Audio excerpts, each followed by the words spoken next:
বন্ধুরা, আমি হাসনাত। তোমরা হচ্ছে আমার চ্যানেল ম্যাথট্রিক্স বাই হাসনাত। বন্ধুরা, আমরা ডাব্লিউপি, কেপি এবং রেলওয়ের জন্য ক্লাস করছি।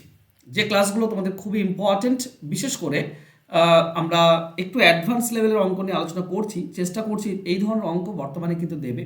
আর যেহেতু আগামী যে প্রিভিয়াস ইয়ারের কোশ্চেনগুলো তোমরা যদি রেলওয়ে বলো বা ডাব্লিউপি কেপি বলো, তো এসছিল খুবই মানে সাধারণ টাইপের, ঠিক আছে, সাধারণ থেকে মডারেট, অ্যাডভান্স তো অঙ্ক ছিলই না বলতে গেলে। কিন্তু বর্তমানে কম্পিটিশন এতটাই বেশি টাফ হয়েছে যে তুমি ওই ধরনের অঙ্কই যদি শুধুমাত্র প্র্যাকটিস করো, তাহলে কিন্তু আমার মনে হয় না যে আর হবে। আমাদেরকে আরও আরও বেশি করে কিন্তু অঙ্ক আলোচনা করতে হবে, ঠিক আছে। তো ওর জন্য আমরা আলোচনা করবো একটু অ্যাডভান্স অঙ্ক নিয়ে। আশা করছি এগুলো তোমাদের কাজে লাগবে। তো চলো শুরু করি। ওকে, দেখো প্রশ্ন কি দেওয়া আছে। প্রশ্ন দেওয়া আছে এ একটি কাজ 120 দিনে করতে পারে। ওকে, আচ্ছা, একটু বড় করে নিই। এ একটি কাজ 120 দিনে করতে পারে এবং বি 150 দিনে করতে পারে। তারা একসাথে করে 20 দিন কাজ করলো। তারপর বি চলে যায় এবং এ একা কাজ করে। 12 দিন পর সি এ এর সাথে কাজে যোগ দেয় এবং কাজটি আরও 48 দিনে শেষ হয়। সি একা কাজ করলে কত দিনে কাজটি শেষ হবে? এটা আমাদেরকে বের করতে হবে। দেখো, এই ধরনের অঙ্ক অনেক সময় আমাদের কাছে আসে, আর আমরা ভেবে পাই না যে কোন খান থেকে অ্যান্সারগুলো বের করার চেষ্টা করলে অ্যান্সারটা বেরিয়ে আসবে। তো এগুলো খুবই সোজা এবং সিম্পল অঙ্ক বন্ধুরা। এগুলো এলসিএম মেথড দিয়ে করলে খুব সহজে তোমরা পেয়ে যাবে। যেমন এখানে দেখো, এ স্পষ্ট বলা আছে যে 120 দিনে একটা কাজ করতে পারে, আর বি সেই কাজটা করতে পারে 150 দিনে। তাহলে এলসিএম মেথড বলছে এর এলসিএমটা ধরবো টোটাল কাজ। 120 আর মানে 12 আর 15 60 হয়, তাহলে এটা 600 হবে। 600 হচ্ছে আমাদের টোটাল কাজ। 120 দিনে 600, তার মানে এ একদিনে করে 5।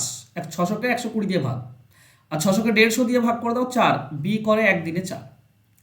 দেখো, ভালো করে বোঝো, এ আর বি একসাথে 20 দিন কাজ করেছে। এরা যদি একসঙ্গে একদিনে 9 করতে পারে, তাহলে বলো তো 20 দিনে কত করবে?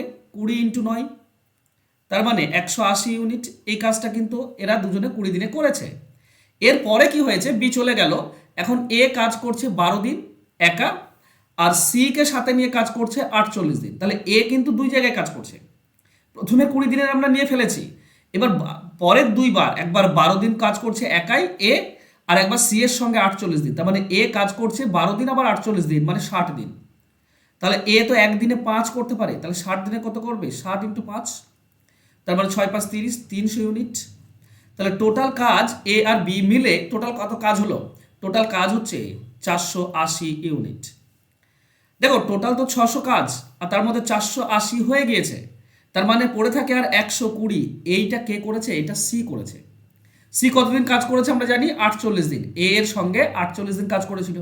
তাহলে সি এই যে 120, এটা 48 দিনে করে।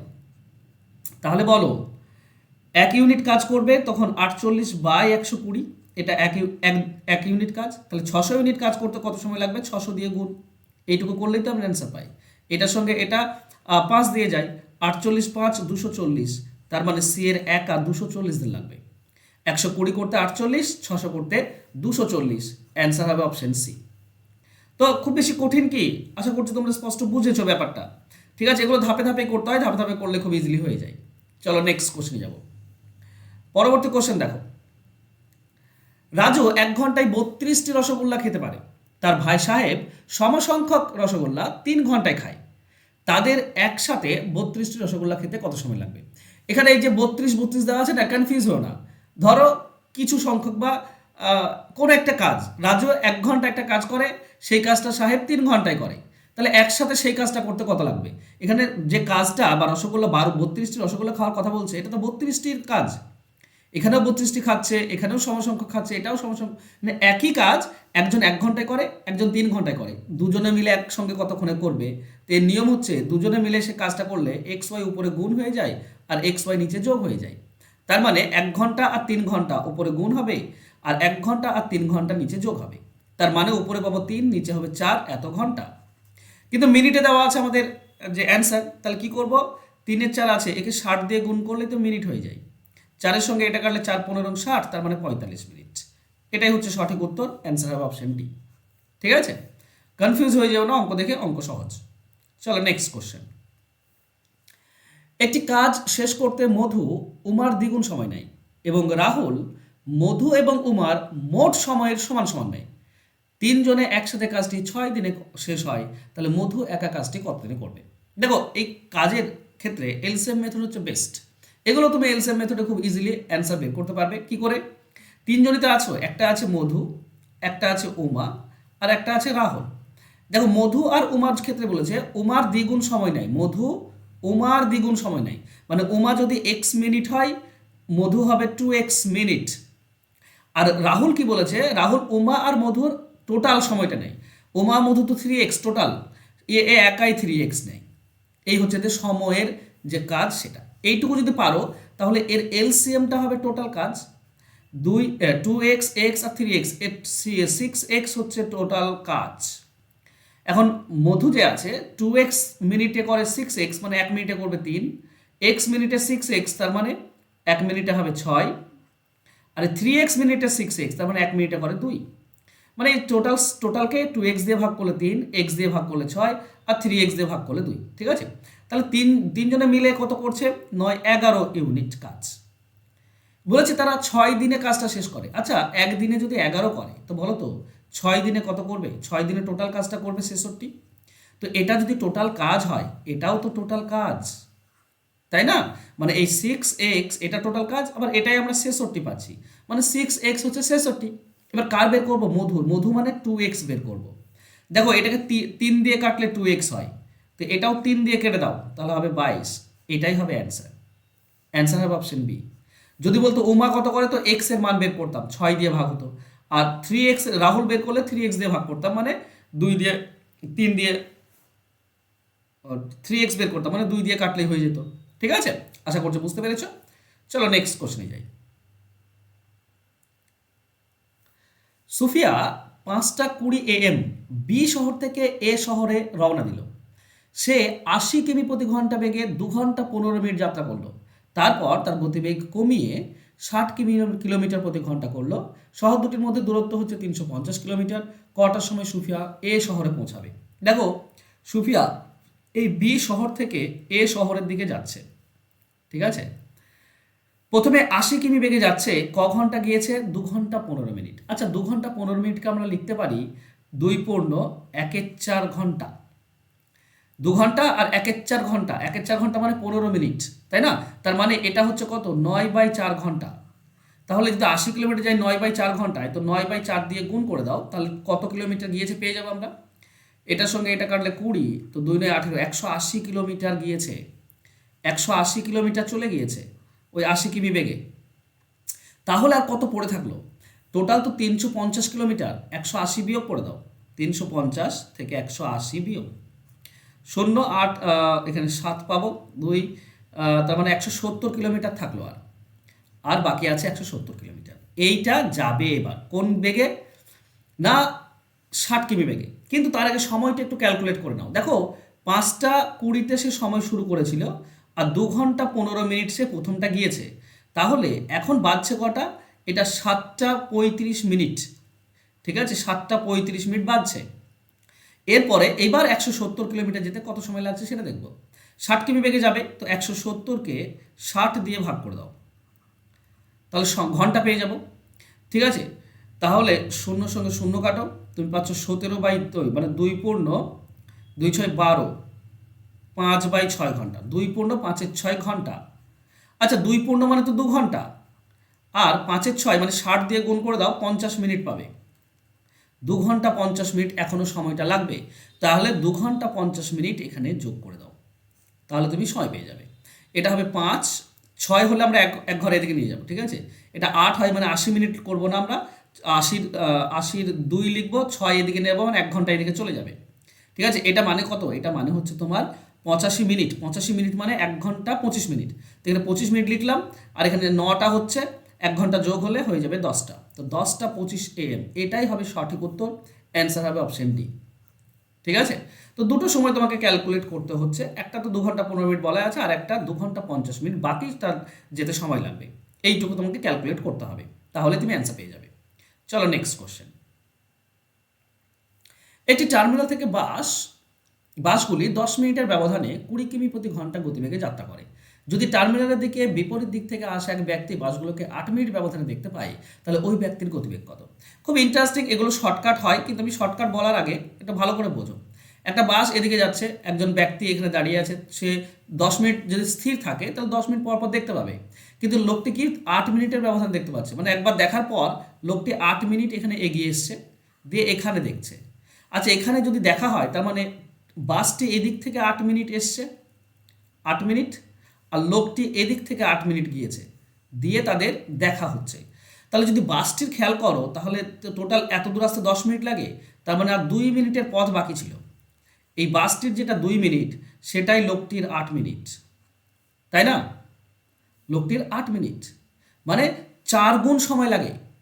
যদি 4 গুণ সময় লাগে লোকটির, তাহলে গতিবেগ নিশ্চয়ই 4/1 ওটা 20, তাহলে এটা কত হবে? এটা হবে 5 কিলোমিটার প্রতি ঘন্টা। ব্যাপারটা বুঝলে? যদি না বুঝে থাকো তাহলে ভালো করে বোঝো। 2 মিনিটে কত দূর যাবে? এই যে লোকটি 20 কিলোমিটার যায়, এটা তো 60 মিনিটে যায়। তাহলে 60 মিনিটে 20 কিলোমিটার, 1 মিনিটে কত যাবে? 60 দিয়ে ভাগ, তাহলে 2 মিনিটে কত যাবে? 2 দিয়ে গুণ। এইটুকুই তো লোকটি যায় 8 মিনিটে।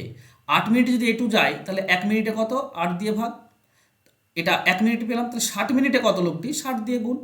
তো এটার সঙ্গে এটা কেটে গেল, 2-এর সঙ্গে এটা কাটলে 4, সেই 20কে 4 দিয়ে ভাগই তো আসছে।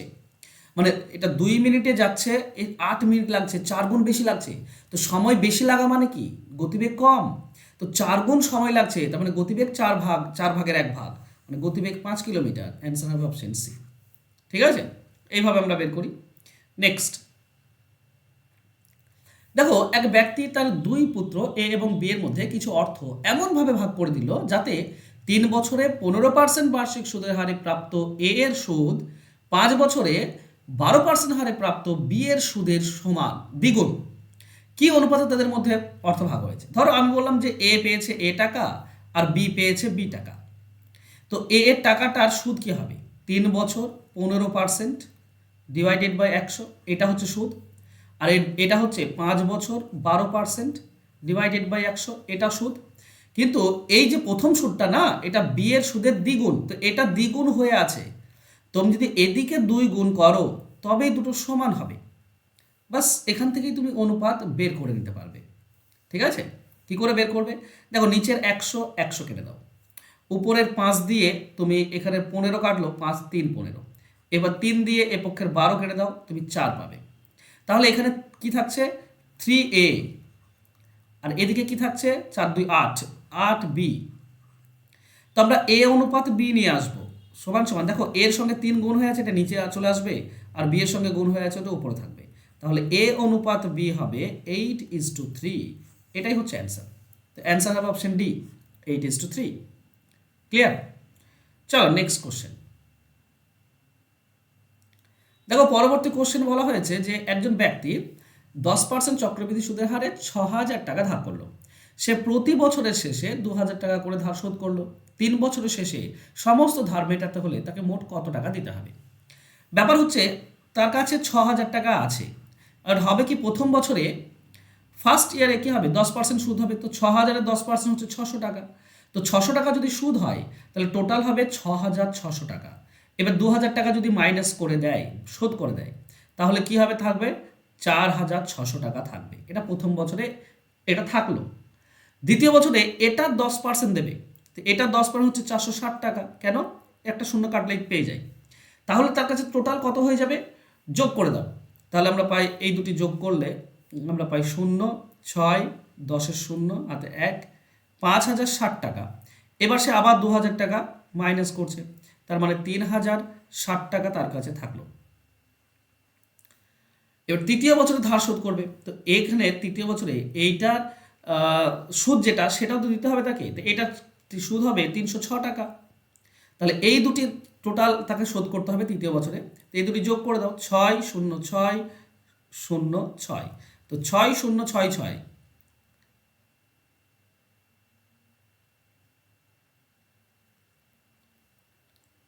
না সরি, ভুল করছি না, সরি, যোগে ভুল করছি। ওকে, প্রথমে আসছে 6, 0 আর 6, মানে এখানে 6 পাবো, 3 আর 0 মানে এখানে 3 পাবো, আর এখানে হচ্ছে 3, 3,066, এটা ঠিক আছে। ওকে, তো অপশন ডি হবে সঠিক উত্তর, 3,366 টাকা তাকে শোধ করতে হবে।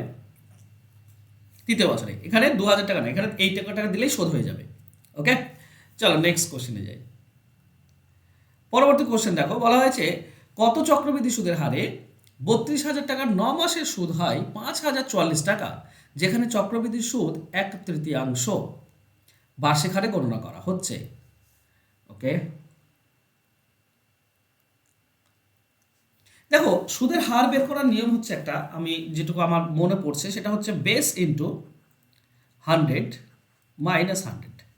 ঠিক আছে, এই নিয়মটা আমাকে ফলো করতে হয়।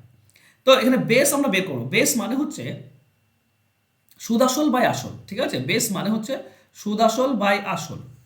এখানে সুদ আসল কত হবে, যদি আমি সুদ আর আসল যোগ করে দিই, 32 আর 5 37,044 টাকা, এইটা হচ্ছে সুদ আসল। একে আসল দিয়ে ভাগ করবো মানে 32,000 দিয়ে ভাগ করব, তাহলে আমরা বেস পাবো।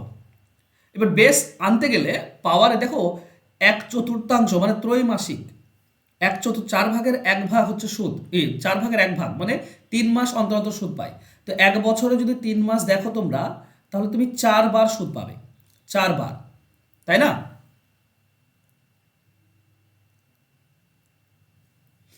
4 বার সুদ পাবে, তো পাওয়ারে আমাকে 4 আনতে হবে। চলো দেখি কিভাবে আনা যায়। এটা 4 দিয়ে কাটো, তো 4 8 32 মানে 8,000। এটা 4 দিয়ে কাটলে 4 4 9 36, 1 10, 4 2 8, 2 24, 4 6 24, 4 1 4। ওকে, চলো 3 দিয়ে তো এটা যায় না, এখানটা একটু মুশকিল হয়ে গেল। 1/4 ওফ, ত্রৈমাসিক 4, 3 বার সুদ পাবে, সরি 3 বার সুদ পাবে। 9 মাসের সুদ দিচ্ছে না, 9 মাসে সে 3 বার সুদ পাবে, মানে এন এর ভ্যালু হবে 3, পাওয়ারে 3 আনতে হবে আমাকে। ঠিক আছে, দেখো এইটা হচ্ছে 20 পাওয়ার 3 আর এটা হচ্ছে 21 পাওয়ার 3। এই যে ভেতরটা পেলাম, এইটা হচ্ছে আমাদের বেস। ঠিক আছে, এখানে মুশকিল।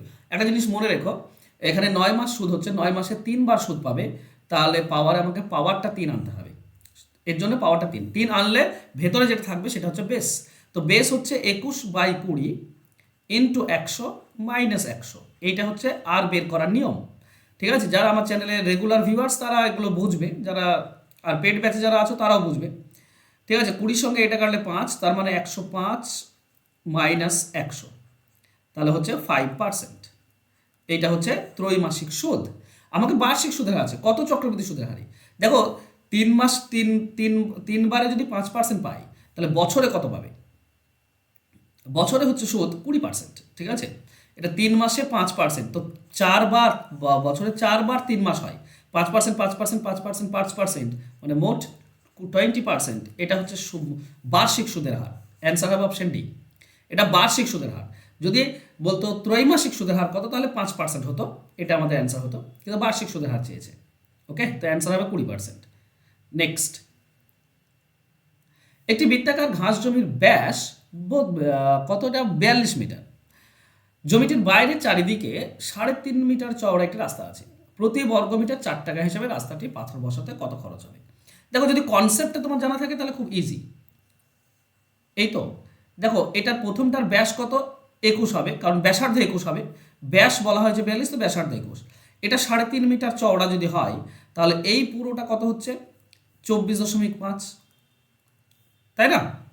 তো পুরোটার ক্ষেত্রফল কত, পুরোটার ক্ষেত্রফল হবে পাই 24.5 তার স্কোয়ার, পাই আর স্কোয়ার হয় পুরোটার ক্ষেত্রফল। আর ভেতরটার ক্ষেত্রফল যদি বাদ দাও, মানে পাই এটা 21 স্কোয়ার, তাহলে তুমি রাস্তার ক্ষেত্রফলটা পড়ে থাকে, পুরোটা থেকে ভেতরটা বাদ, তাহলে শুধু রাস্তাটা পড়ে থাকে, এটা রাস্তার ক্ষেত্রফল। দেখো পাই কমন যায়, তাই না? পাই কমন যায়, তাহলে আমরা পাই এ স্কোয়ার মাইনাস বি স্কোয়ার। এ স্কোয়ার মাইনাস বি স্কোয়ার মানে 24.5 প্লাস 21 একটা, আর 24.5 মাইনাস 21 একটা, এটাই তো পাই। পাই যদি কমন নিয়ে নাও, তাহলে পাই চলে আসবে এ সাইডে, এ স্কোয়ার মাইনাস বি স্কোয়ার থাকবে, তাই না? পাইয়ের মান হচ্ছে 22/7 ইন্টু এই দুটি যোগ করলে হচ্ছে 21 আর 24 45.5 ইন্টু এই দুটি বিয়োগ করলে হচ্ছে 3.5 ইন্টু 4 হবে, কারণ প্রতি হিসেবে 4 টাকা এইটাই তো টোটাল ক্ষেত্রফল, 1 বর্গমিটারে তো 4 টাকা হিসেবে কত 4 দিয়ে গুণ করে দিলাম। দেখো 3.5 আর 7 যদি কেটে দাও 2 পাই, আর 2 এর সঙ্গে তুমি 22 কাটলে 11 পাই। এই পুরোটা তুমি গুণ করতে হবে। 45 4 হচ্ছে 180 আর 2 182, 11 ইন্টু এই দুটি যদি গুণ করো 91 হবে, 2 দিয়ে গুণ করলে 91, তো 4 দিয়ে গুণ করলে 182, 182 ইন্টু 11, এটাই আমাদের অ্যান্সার হবে। 11 2 22 2 হাতে থাকে 2, 11 8 88 আর 2 90, 0 হাতে 9 থাকে, 11 কে 11 আর 9 20, তো 2002 টাকা, এটা হবে সঠিক উত্তর, অ্যান্সার হবে অপশন বি। ঠিক আছে, চলো নেক্সট কোশ্চেন। একটি বৃত্তাকার মাঠ এবং একটি বর্গাকার মাঠের পরিসীমা সমান। যদি বর্গাকার মাঠের ক্ষেত্রফল 12,100 বর্গমিটার হয়, তাহলে বৃত্তাকার মাঠের ক্ষেত্রফল কত? দেখো পরিসীমা সমান বলেছে, একটা বর্গাকার মাঠ আর একটি বৃত্তাকার মাঠ, তো এর পরিসীমা আর এর পরিধি সমান। তো ক্ষেত্রফল যদি বলো তো 12,100 হয়, তো এর রুট করে দাও, এর রুট করে দিলেই বাহু পেয়ে যাবে। তো 121 রুট হচ্ছে 11, দুটো শূন্যের জন্য একটা শূন্য আসবে, মানে এর বাহু হচ্ছে 110। তাহলে এর পরিসীমা কত? এর পরিসীমা হবে 4 ইন্টু বাহু, তার মানে 440, এইটা হচ্ছে পরিসীমা। ঠিক আছে, আচ্ছা এর পরিসীমা আর এর পরিধি সমান, তাহলে পরিধি মানে হচ্ছে 2 পাই আর 2 ইন্টু পাই, 2 পাই ইন্টু আর 440, এটা হচ্ছে কি পরিধি। আচ্ছা সরি 2 পাই আর, আর এর মানটাই তো দরকার আমাদের, আর সমান হচ্ছে কত 440, এটা পরিধি। তাহলে আর এর ভ্যালুটা কি পাবো আমরা? আর এর ভ্যালু পাবো 440।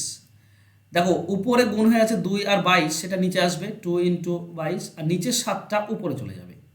ঠিক আছে, তো 44 আর এই 44 কেটে দাও, তাহলে 10 পাবে তুমি, তার মানে হচ্ছে আর এর ভ্যালু হচ্ছে 70। এবার ক্ষেত্রফল বের করতে বলেছে, এর ক্ষেত্রফলের ফর্মুলা হচ্ছে পাই আর স্কোয়ার, পাই ইন্টু আর স্কোয়ার, আর স্কোয়ার মানে 70 স্কোয়ার, তার মানে দুটি 70 লিখতে পারি আমরা, একটা 70 কাটলে আমরা 10 পাই।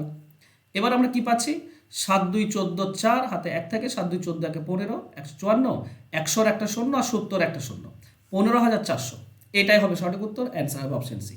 দেখো পরিমিতি তোমাদের কিন্তু করতে হবে, পরিমিতি থেকে কোশ্চেন 2 থেকে 3টে কোশ্চেন আসবে ডাব্লিউপিতে, তো অবশ্যই পরিমিতি তো একটু চালাকি করে করতে হবে তোমাদেরকে। চলো নেক্সট কোশ্চেন। রাম ও শ্যাম এর বেতন সমান। যদি রাম তার মূল বেতনের 65% ভাতা পায় আর শ্যাম তার মূল বেতনের 80% ভাতা পায়, তাহলে রাম এবং শ্যামের মূল বেতনের অনুপাত কত? দেখো একজন হচ্ছে রাম আর একজন হচ্ছে শ্যাম।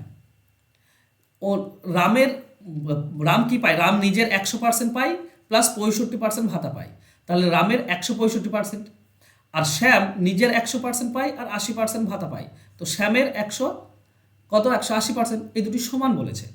তো যদি সমান বলে, তো যদি যখনই পার্সেন্টেজ সমান বলবে, তো রামটাকে এটা 165 রাম, সেটা শ্যামে বসাবে, আর 180 হচ্ছে শ্যাম, সেটা রামে দেবে, অ্যান্সার পেয়ে যাবে। কেন হয় দেখো ভালো করে বোঝো, রামের 165% সমান শ্যামের 180%, এই দুটি সমান, তো তাহলে রাম অনুপাত শ্যাম কি আসবে বলো তো?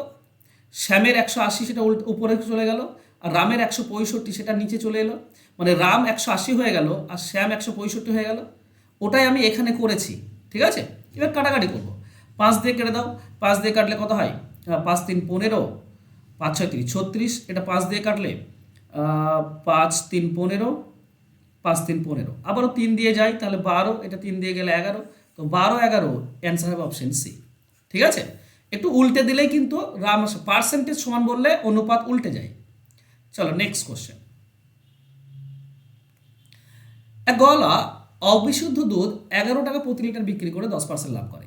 দেখো 11 টাকায় যদি 10% লাভ হয়, তার মানে বলতে হবে 10 টাকার দুধ দেয় আর 10 টাকার অ্যাকচুয়াল দুধ দেয়।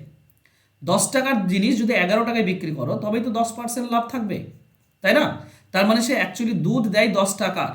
এবার 1 লিটার দুধের দাম কত? 12 টাকা, তার মানে বিশুদ্ধ দুধ 2 টাকার দেয়, এই 10 টাকার, আর বাকি 2 টাকার জল মেশায়, এটা বিশুদ্ধ দুধের হিসাব হবে, এই অবিশুদ্ধ দুধের হিসাব নয়। বিশুদ্ধ দুধ, বিশুদ্ধ দুধ দেয় 10 টাকার, তাহলে 1 লিটার পৌঁছাতে গেলে বাকি আরও 2 টাকার বিশুদ্ধ দুধের জায়গায় 2 টাকার জল দিতে হবে, তাই না?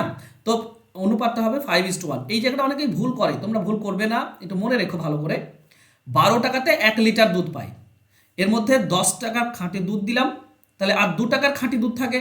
এই 2 টাকার খাঁটি দুধ না দিয়ে 2 টাকার যে পরিমাণ হয় সেই পরিমাণটা জল দিলাম। এইটা হচ্ছে পরিমাণের অনুপাত। 10 টাকার খাঁটি দুধ আর 2 টাকার খাঁটি দুধের পরিবর্তে অতটুকু জল দিয়ে 12 টাকার তৈরি হলো। এটার 12 টাকার, এটা কি অ্যাকচুয়ালি 10 টাকা দাম, অ্যাকচুয়ালি 10 টাকা দাম, কিন্তু 12 টাকায় তো 1 লিটার পাওয়া যায়, তাই 1 লিটার তৈরি হলো এটা। ঠিক আছে, তো 5:1 সঠিক উত্তর হবে। এখানে অনেকের দেখি আমরা ভুল করো তোমরা, কিন্তু একটু সাবধানে করবে। চলো নেক্সট। একটি পরীক্ষায় প্রথম ছাত্র দ্বিতীয় ছাত্র থেকে 12 নম্বর বেশি পেয়েছে। প্রথম ছাত্রের নাম্বার দ্বিতীয় ছাত্রের 5-এর 4 গুণ হলে দুজনের প্রাপ্ত নাম্বার কত? দেখো, প্রথম ছাত্র আর দ্বিতীয় ছাত্র এদের মধ্যে পার্থক্য হচ্ছে 12 টাকা। আর দ্বিতীয় ছাত্রের 4 ভাগের 5 ভাগ পেয়েছে প্রথম ছাত্র, মানে প্রথম ছাত্র পেয়েছে 5 ভাগ আর দ্বিতীয় ছাত্র পেয়েছে 4 ভাগ, তাই না? দ্বিতীয় ছাত্রের 5-এর 4 গুণ মানে কি 4 ভাগের 5 ভাগ। তো দেখো, এই দুজনের যদি অনুপাত এটা হয়, তাহলে এই দুজনের অনুপাতের পার্থক্য কত? 1। সেই 1টাই তো 12, একই তো পার্থক্য, তাই না? তাহলে দুজনে মিলে কত পেয়েছে? 5 আর 4 9 পেয়েছে। তাহলে 1-এর মান যদি 12 হয়, তাহলে 9-এর মান কত হবে? 12 9 108। এটাই হবে সঠিক উত্তর, অ্যান্সার হবে অপশন সি। ঠিক আছে, এটাই এইভাবে বের করি আমরা। তাছাড়া একজন যদি তুমি বি কে 4x ধরো, 4x, তাহলে এ কত হবে? এ হবে 4x তার 5-এর 4, তার 5-এর 4 গুণ। তো কেটে দিলে এটা তুমি 5x পাবে। একজন 4x, একজন 5x, পার্থক্য হচ্ছে x, x মানে তাহলে 12। টোটাল কত? 4x আর 5x, টোটাল হবে 9x। তাহলে 9 × 12 108। এভাবেও অনেকে বের করে। চলো নেক্সট কোশ্চেন। এটা তোমাদের জন্য হোমওয়ার্ক থাক, এটা খুব ইম্পর্টেন্ট অঙ্ক, আর এটা তুমি RS আগরওয়াল স্যারের বইয়ে পেয়ে যাবে হোমওয়ার্ক। তো হোমওয়ার্কে আসবো তার আগে তোমাদেরকে বলি, তোমরা যদি WPKP পুরোটা করতে চাও আমার সঙ্গে তো করতে পারো। এখানে আমরা WPKPর A to Z তোমাদেরকে ক্লাস দিয়ে থাকি। তোমাদেরকে করতে হবে, কিছু করার তো আর নেই। ঠিক আছে, না করে তো উপায় নেই তোমাদের, না, তোমাদেরকে করতেই হবে। এখানে সপ্তাহে তুমি 6 দিন ক্লাস পাচ্ছ, সমস্ত ক্লাস রেকর্ডেড পেয়ে যাবে। লাইভের পাশাপাশি সিলেবাস অনুযায়ী ক্লাস হয়, চ্যাপ্টার ভিত্তিক ক্লাস হচ্ছে, মক টেস্ট দিতে পারছ তুমি সপ্তাহে 3টি, মাত্র সামান্য কিছু টাকা দিয়ে, 299 টাকা দিয়ে তুমি কিন্তু পুরো কোর্সটা করতে পারবে। এটা নতুন ব্যাচ শুরু হয়েছে, ফোন নাম্বার নিচে দেওয়া আছে, এই নাম্বারে যোগাযোগ করে নিও। আর খুবই উপকারে আসবে এই মক টেস্ট প্লাস চ্যাপ্টার ধরে ধরে ক্লাস। তো অবশ্যই সবেমাত্র শুরু হয়েছে, যত তাড়াতাড়ি পারবে ভর্তি হয়ে যাও। টাকাটা সামান্যই রেখেছি, খুব বেশি না যে তোমাদের আয়ত্তের বাইরে, এমন না, তোমাদের আয়ত্তের মধ্যে রাখা হয়েছে। 299 টাকা হচ্ছে টোটাল কোর্স ফি। এই কোর্সের মধ্যে কিন্তু পুরোটা তুমি পেয়ে যাচ্ছ WPKPর জন্য। আর আশা করছি তোমরা এগুলো তোমাদের অনেক উপকারে আসবে। আর যে হোমওয়ার্কটা দিয়েছিলাম, আশা করছি এটারও তোমরা অ্যান্সার আমাকে দেবে। খুব সুন্দর, একটু পজ করে এর অ্যান্সার বের করে আমাকে অ্যান্সার করো। আশা করছি আজকের ক্লাস তোমাদের ভালো লাগবে। ভালো লাগলে অবশ্যই লাইক, কমেন্ট, শেয়ার করে দাও। আর যারা এখন সাবস্ক্রাইব করেনি চ্যানেলটিকে, সাবস্ক্রাইব করে নাও। দেখা হবে নেক্সট ক্লাসে। ধন্যবাদ।